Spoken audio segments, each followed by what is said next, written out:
Great. Hello and welcome to the first ever episode of the Student Impact Report brought to you by the Student Basic Needs Coalition. I'm Taylor Allgood. I use she, her pronouns, and I'm joining you from Washington, D.C. And I'm Maya Denaé Taylor. I use she, they pronouns. I'm co-hosting from Sacramento, California.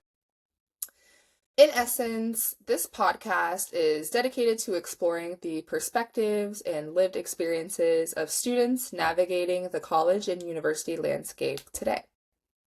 Each episode, we bring you stories and news from student leaders around the country who are shaping the future of higher education. We're really excited to dive into some content for today. But before we do, we just wanted to take another moment to introduce ourselves further, just so you can get a sense of, the hosts who you'll be hearing from each week, and kind of just to explain what brought us here to this podcast. So I can go ahead and get started. As I mentioned, my name is Taylor Allgood, and I use she, her pronouns. I currently reside in Washington, D.C., where I am the Student Support Coordinator at American University. In essence, I run the campus food pantry and work with students experiencing food insecurity and other basic needs. But before that, I studied in Ohio at the University of Cincinnati, where I also was a student worker and graduate assistant at my campus food pantry and resource center. And so just with that experience and going through college and doing a lot with like campus advocacy and holding, a few different leadership roles on campus, it really made me want to continue this work into my career. And so I'm really happy that I'm able to do that and be here with you all today. And I'm Maya Denaé Taylor. I use she, they pronouns.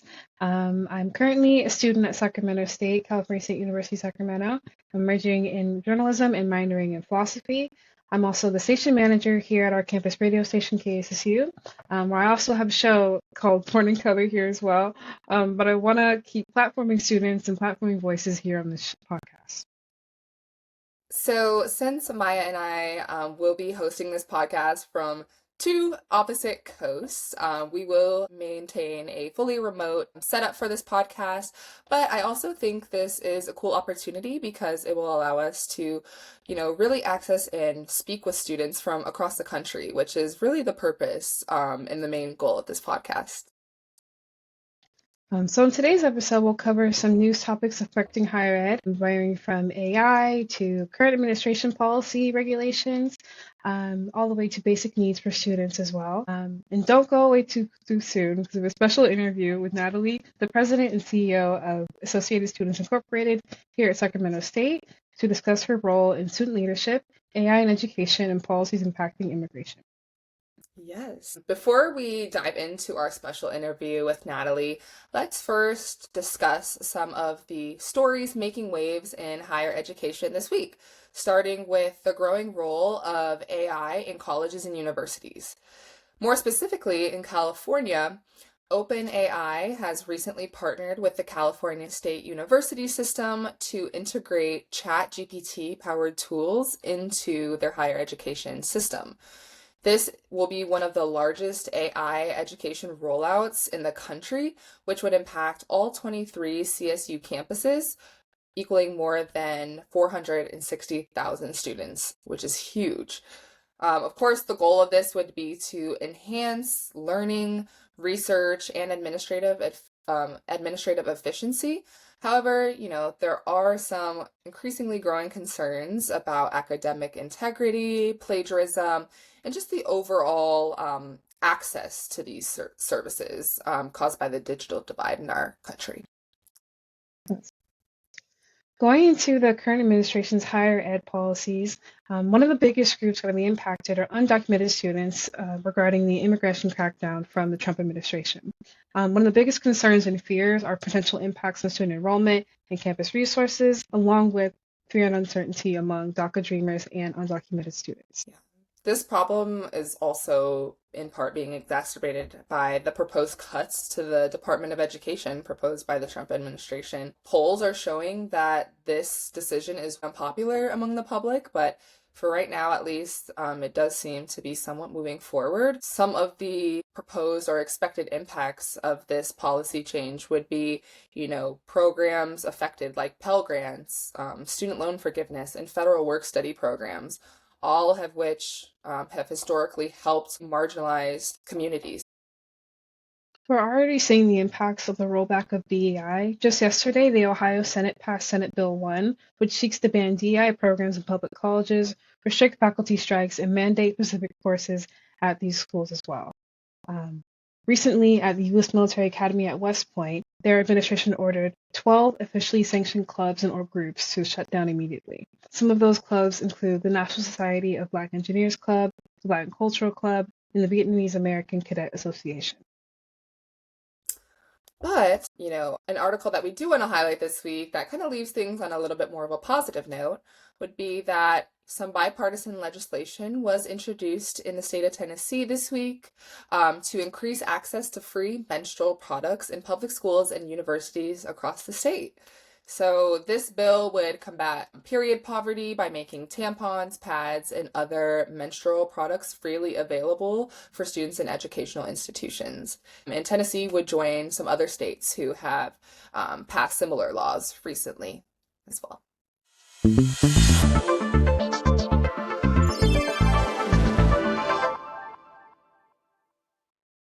So, with all of these recent policy shifts, we know that student leaders play a critical role in advocating for their peers on college campuses. So, that's why we're excited to speak with Nataly today. Nataly is the President and Chief Executive Officer of Associated Students, Inc. at Sacramento State. Nataly Andrade Dominguez currently serves as the President of Associated Students Incorporated, ASI. She is a first-year graduate student at Sacramento State and grew up in East Los Angeles, California. She's majoring in educational leadership and policy studies. Nataly is also a recent alumnus of Sacramento State, receiving her bachelor's in political science in May 2024. Creating a community of caring and support for students is high on her agenda as ASI president. This is her second consecutive term as ASI president. Welcome, Nataly. Thank you. It's a pleasure to be here. All right, so let's jump right into some questions, shall we? So, Nataly, as president and CEO of ASI at Sacramento State, what inspired you to take on this leadership role, and what have been some of your biggest accomplishments in your role so far? Thank you for the question. There's definitely been a lot of inspirations of mine of why I chose to follow this leadership position and have continued to stay in it. But I would definitely say the biggest one has been my experience in witnessing educational inequality. I grew up in East LA, so if anyone knows the neighborhood, it's a very low income neighborhood, high population of undocumented students, high population of Black and brown people. And the K through 12 system that I attended to saw students more of a dollar sign than as human beings. And when I say that means like I attended Title I schools, meaning we received very low funding in everything that the school needed to provide to students. So growing up with that type of education system, I realized that there was a lot of inequities and that there was a lot of flaws. That when I came to college, I realized that there was a lot that I didn't know about education because I wasn't prepared when I went through the K through 12 system, right? Even out of high school, there's a lot of things that my peers knew that I didn't. And that really sparked my want to talk about these concerns and advocate for students and talk about the inequities and the injustices in higher education and on college campuses. So that's been my biggest reason and my biggest inspiration to stay is to fight for those who feel as if they can't use their voice yet and inspire others to use their voice. And for my biggest accomplishments, I've been in ASI for almost 4 years now, so it's been a very long time there. You said the list is long.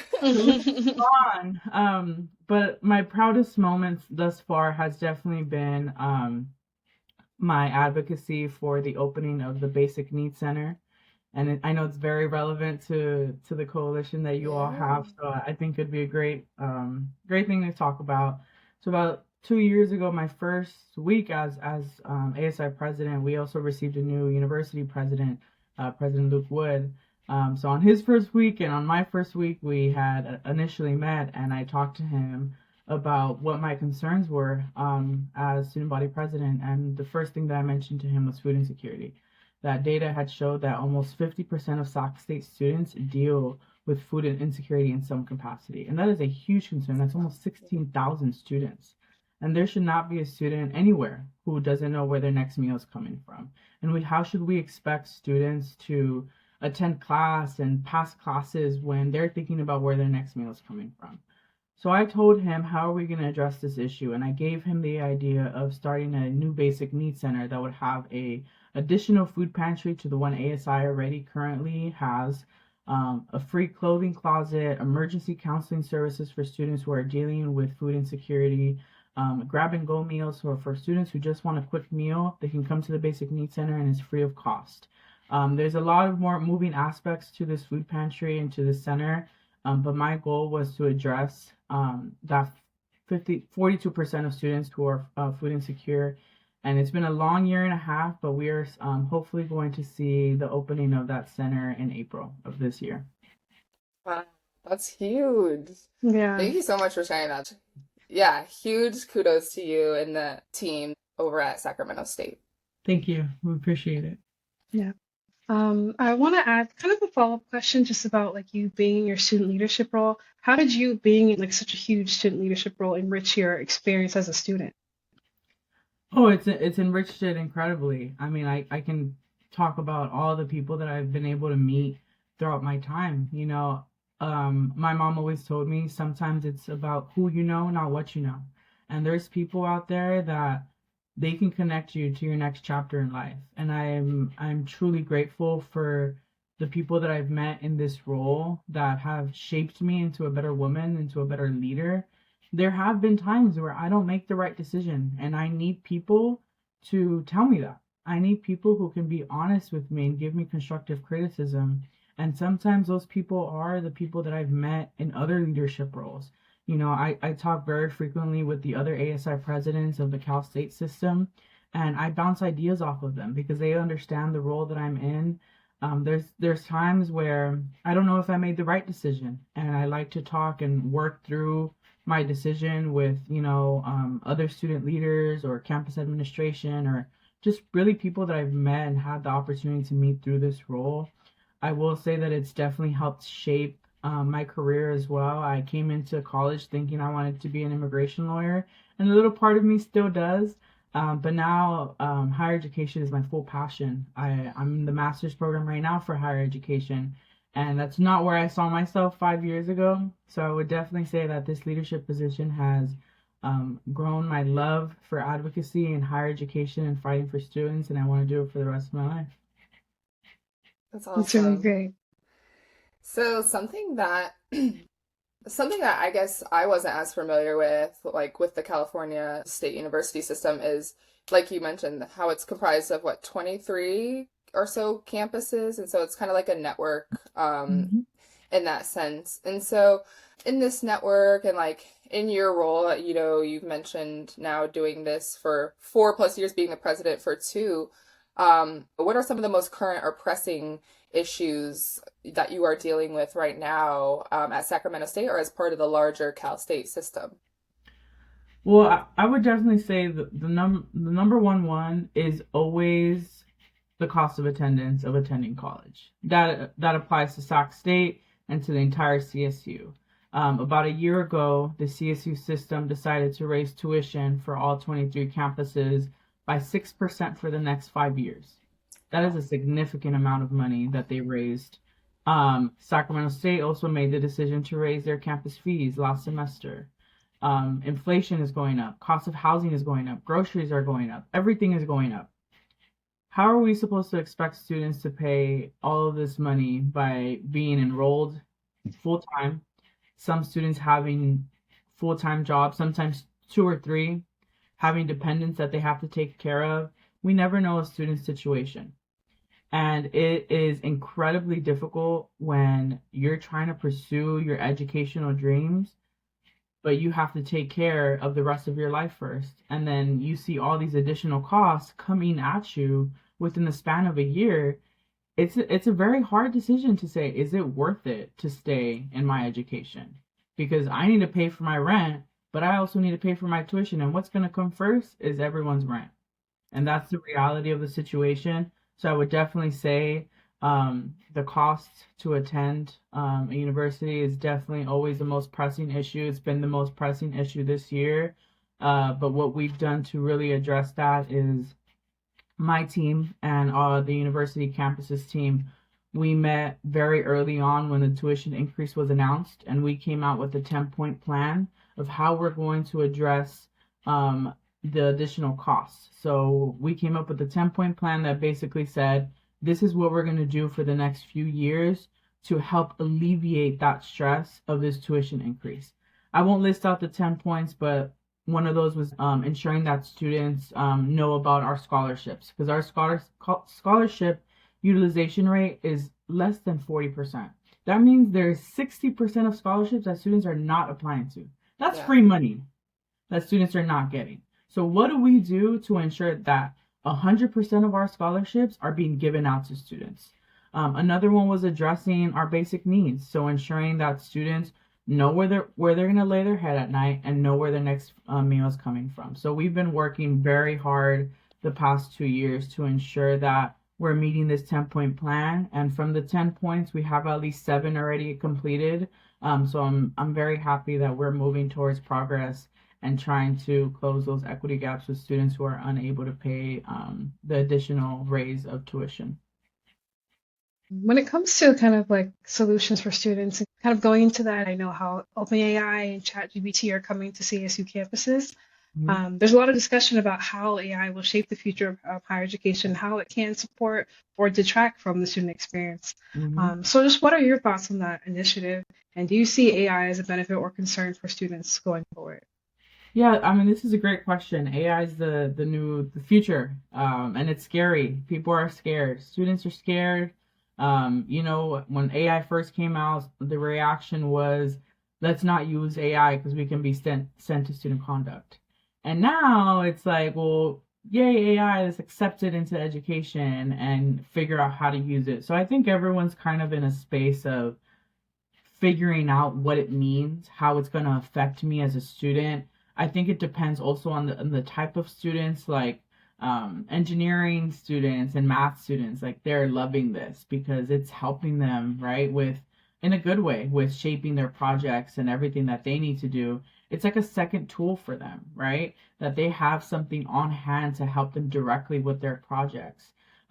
There's mixed feelings also with faculty, and I think it'll always be like this, but there's faculty who are very excited with the integration of AI in education that can help them shape their lesson plans and what they hope to teach and stuff like that, finding resources. And, there's more traditional faculty who don't, like the concept of bringing AI, that it's cheating and using the platform would only really degrade what a degree is and how students will learn. So I don't think you'd ever reach agreements with everyone on this topic. But I think it's a new opportunity that we explore. And if it doesn't work, then we go back to square one and how do we start again? Because AI isn't going anywhere. We're going to have to learn how to integrate it without it affecting us negatively. So I'm for it as long as we're always looking at how to improve it and ensuring that it's in most benefit of the students and of faculty. I think that is going to be a big point moving forward is like how university leaders can address like how AI should be integrated into classroom learning. I think there is a lot of gray area around that.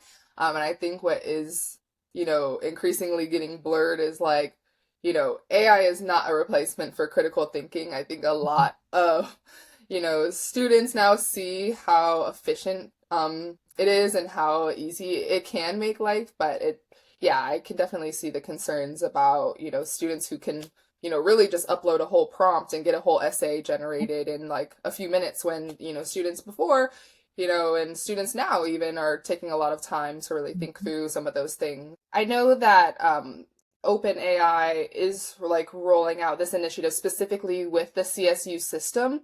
Have you heard any information about that or like when it plans to be like integrated into the CSU school system?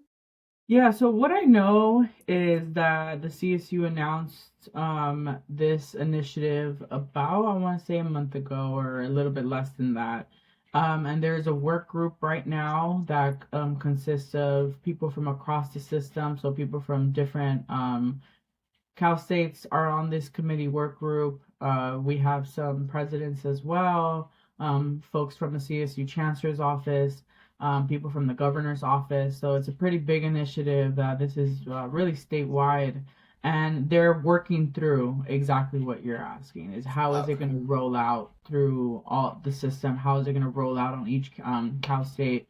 I know right now they're at the process of really just trying to think about feedback and what, faculty, students, staff are thinking about and ideas and ways that they can integrate it in the most smoothest way possible. So I'm not sure how long this is going to take. Work groups that consist of such important people, I can only imagine the schedules. I'm not sure, but I'm hopeful that they're gonna roll out a plan that the majority of folks in these Cal states will agree with, and if not, that they're open and receptive to feedback, and that they'll go back and continue working on a plan.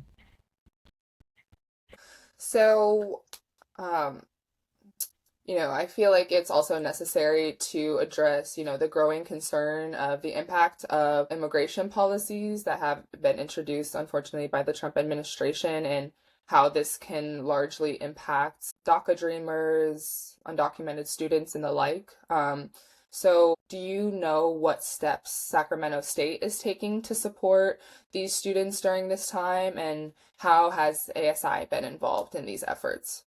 Absolutely, and I really appreciate this question because it's a very important one that needs to shed light on. Sacramento State has done an incredible job on what they're doing.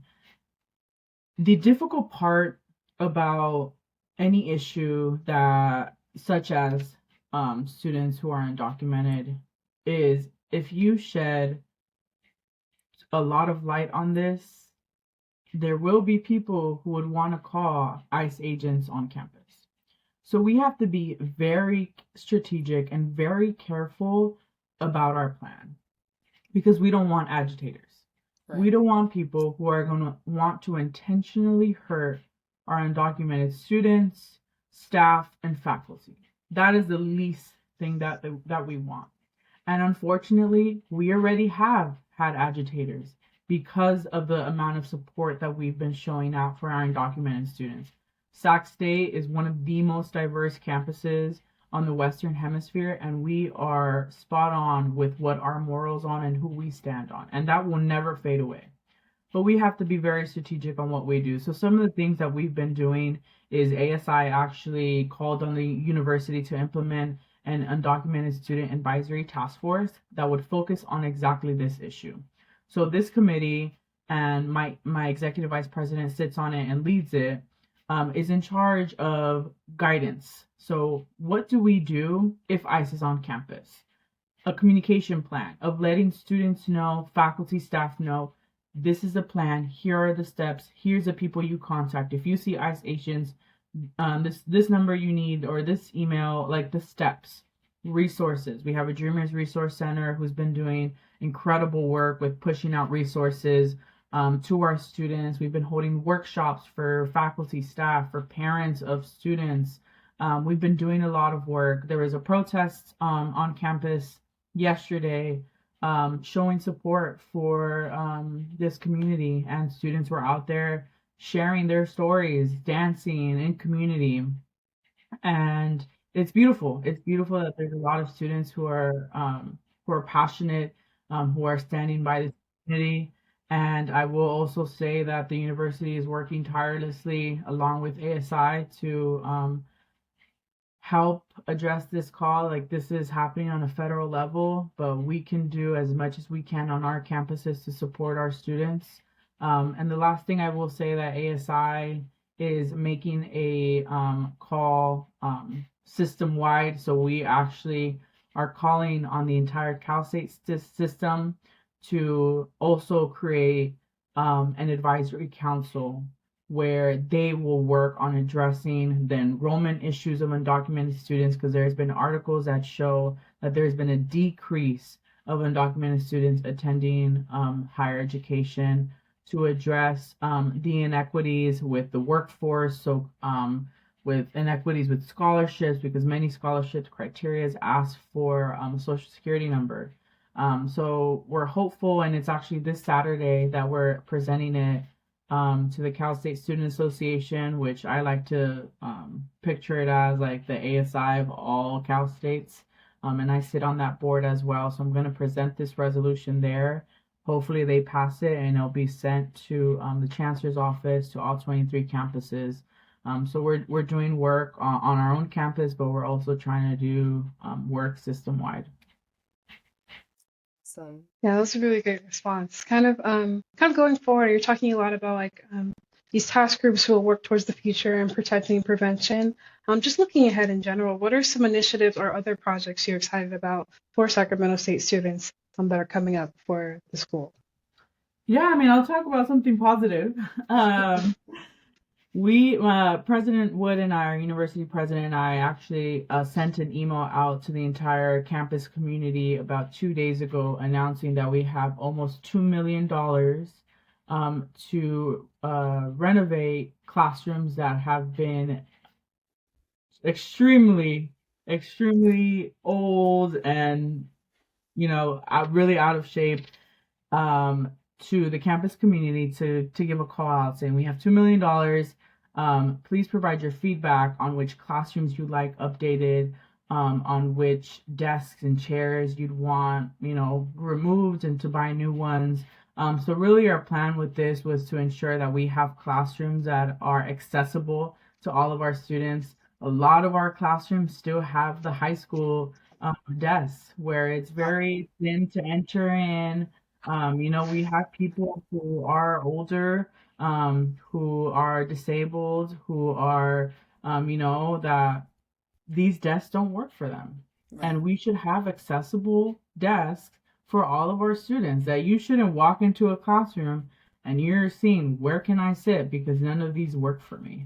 So I'm really excited about that. Hopefully within the next few weeks, we're going to have enough responses from the campus community on which classrooms they'd like us to prioritize.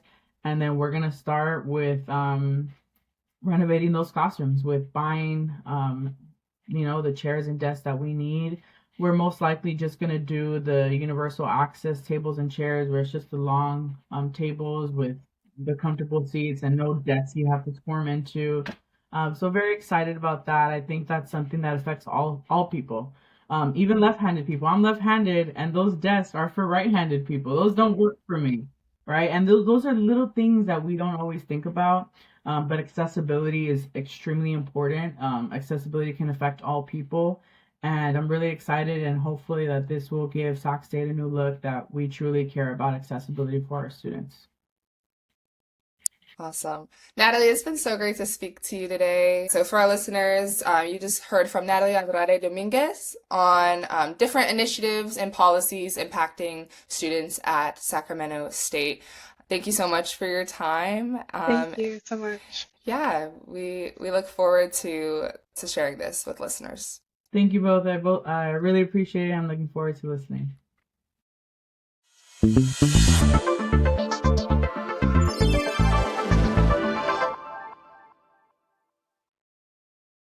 So that wraps up our very first episode of the Student Impact Report.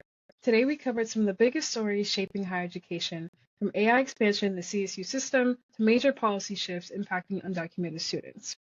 Plus, we had an insightful conversation with Nataly Andrade Dominguez, President and CEO of ASI at Sacramento State, about student leadership and advocacy on campus.